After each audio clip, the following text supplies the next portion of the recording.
Emory Young is just like every other young Saints fan. He loves the black and gold. He loves watching them with his dad, and he, of course, has a favorite player. Patrick Robertson. Why is that? Because he makes fumbles and he catches interceptions. So like other kids, he's a Saints fan. But unlike other kids, Emory has had a much more difficult journey in his life to become a young Houdat, surviving a double amputation after his birth. He was born without his leg on the left from the calf down, a club foot, and missing 2 of his fingers. But while the start may have been tough, Emory is tougher, thriving like any other kid, dancing after Saints touchdowns, and playing sports with his friends. There is no slowing down this precocious 7-year-old. I play football, soccer, basketball, and baseball, and soccer. What sport are you best at? Football. What position you play? Cornerback. When God gave Emory his physical condition, he also gave him a mind to overcome it. And he just has a tough mentality. We don't tell him he can't do anything. We allow him to try anything he wants to try. And he's just determined not to let anything stop him. One of my good friends says that he's the only one in the world that doesn't know he's handicapped. On Sunday, Emory got to be on the sideline with his football heroes, retrieving the tee after a Thomas Morstead kickoff, and even getting a high five from Drew Brees. We actually met Emory when we did a camp this summer, and we saw, someone that had a physical limitation, didn't let limitations hold him back. I tell you what, it's been awesome for me. I think I've been smiling as much as he has. It's just wonderful to see him run out there. I see the excitement that he has about it, and how he runs out there and he comes back with just this big Kool-Aid smile, and it just makes my day like it would any parent. There is just one thing that may make Emory unpopular in New Orleans. Sure, one prosthetic represents the Saints, but the other? Alabama. Everybody in my house is an LSU fan except Emory. So there's a yearly war that goes on in the house, but he stands tough. Because they won the championship. So you're a front runner, is that what you're telling me? Yes. So he's a Saints fan and an Alabama fan. That certainly would make Roman Harper and Mark Ingram happy, but everyone certainly can be happy for a little boy who hasn't let physical limitations slow him down.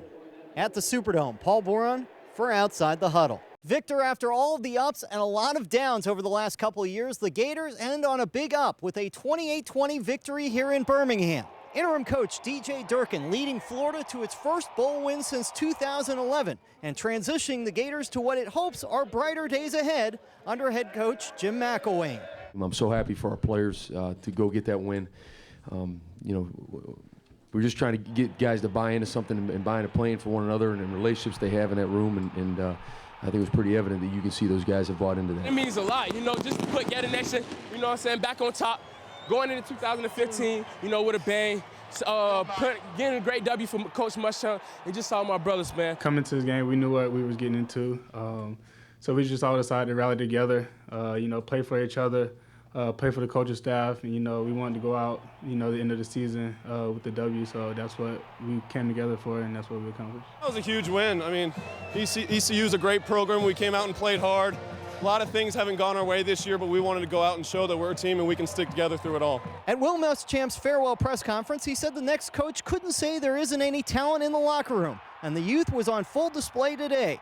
Freshman Brandon Powell with a receiving touchdown. Sophomore Ahmad Fullwood with an 86-yard touchdown that ended up being the difference. And redshirt freshman Adam Lane Jr. won the MVP with 116 yards and a touchdown. You saw it. There was young guys all over the place. Even a guy like Adam Lane who we hadn't seen that much throughout the year, and he stepped up and showed what he can do. And he's a great football player. And so there's great talent, but I think probably even more importantly than the talent is the amount of character there's on his team. With the coaching change, I think this game right here meant a lot to our whole staff and all the players.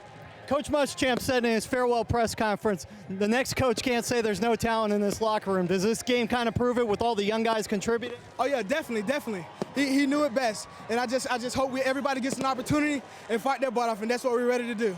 So if today's victory is the first step in a Gator turnaround, the next step comes on the recruiting trail, where Rivals.com currently has Florida ranked 93rd in the country. behind the likes of Florida Atlantic and Florida International in their own state. In Birmingham, Paul Boron for CST Tonight.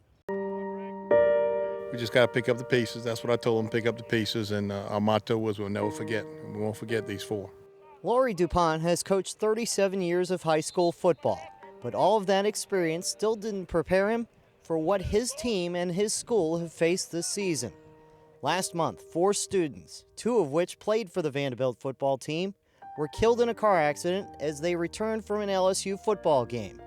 Megan Hitt, Gabrielle Hebert, Ian Haydell, and TJ Cantrell were all lost in the accident, leaving a coach and a community to try and make sense of it all. You've got 73 different personalities that you're dealing with. Some deal with anger, some deal with sorrow, some cry, some are quiet, some don't talk.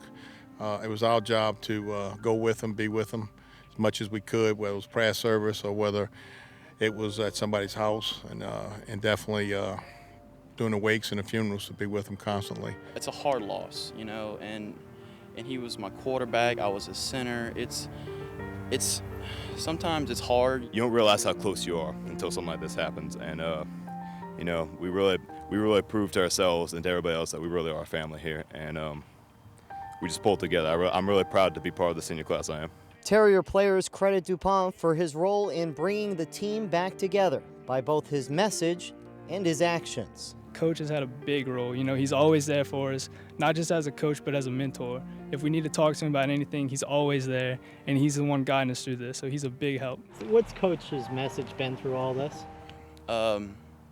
Stay strong, keep fighting, and don't ever break down. The school has placed these cutouts on the sidelines of the Terriers bench. One down on the offensive side for Cantrell, this one for Haydell on the defensive side. They are a symbolic gesture of what every one of the Terriers believes, that their teammates are still with them. They would not want us to quit. They would never want us just to give up on ourselves, and especially them. You know, they definitely would want us to play the rest of the season as hard as we could and win every game that we play. I think they'd be proud of us. They're proud that we picked up the pieces and continue to work in their honor, and that's what they would want to do. I know that's what they would want to do. I think the families are the same way. The families are very strong. They're very proud of what this team is accomplishing as we go. And inspired by their teammates, the Terriers have bounced back from the tragedy in a big way, winning 2 straight since returning to the field and dreaming of a district title that would honor their classmates. That would mean a whole lot to the school and to the surrounding area because, you know, not a lot of people know what it's like to lose to your football players. And if we win the district championship, I think everyone around is going to be like lifted up and, you know, be inspired by us. Vanderbilt High School is bouncing back in the face of tragedy thanks to a resilient attitude and the strength of their popular leader. That's why Laurie DuPont is the New Orleans Saints and NFL High School Coach of the Week. Fight again. Fight again. Day by day. Day by day. We get better and better. We get better and better. We can't be beat.